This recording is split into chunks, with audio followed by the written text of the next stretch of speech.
చిట్టి ముత్యాల రొయ్యల పలావ్. నేను ఈ రెసిపీ గురించి ఏం మాట్లాడను, మీరే ట్రై చేసి ఎలా ఉందో నాకు చెప్పండి. ఆనియన్, అల్లం వెల్లుల్లి, జీడిపప్పు ఇది మంచిగా పేస్ట్ చేసుకుని రొయ్యల్లో వేసుకోవాలి.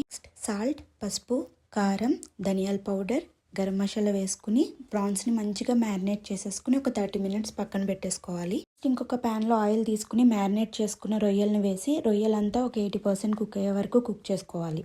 నెక్స్ట్ బిర్యానీ ప్యాన్లో ఆయిల్ వేసుకుని చూపించిన బిర్యానీ స్పైసెస్ యాడ్ చేసుకుని ఒకసారి ఫ్రై చేసుకున్నాక పెద్దగా కట్ చేసుకున్న ఆనియన్స్, పచ్చిమిర్చి, కరివేపాకు వేసుకుని బాగా ఫ్రై చేసేసుకున్నాక ముందుగా వాష్ చేసుకున్న చిట్టి ముత్యాల రైస్ వేసి అందులో 1 స్పూన్ ఆఫ్ గరం మసాలా వేసుకుని రైస్ లైట్గా క్రిస్పీ అయ్యే వరకు ఫ్రై చేసుకున్నాక మనం ముందుగా కుక్ చేసుకున్న ప్రాన్స్ని కూడా వేసేసుకుని బాగా కలుపుకుని 1:2 రేషియోలో వాటర్ని యాడ్ చేసుకుని సాల్ట్ అడ్జస్ట్ చేసుకుని 15 minutes మీడియం ఫ్లేమ్లో 10 minutes లో ఫ్లేమ్లో కుక్ చేసుకుంటే మన చిట్టి ముత్యాల రొయ్యల పలావ్ రెడీ అయిపోతుంది.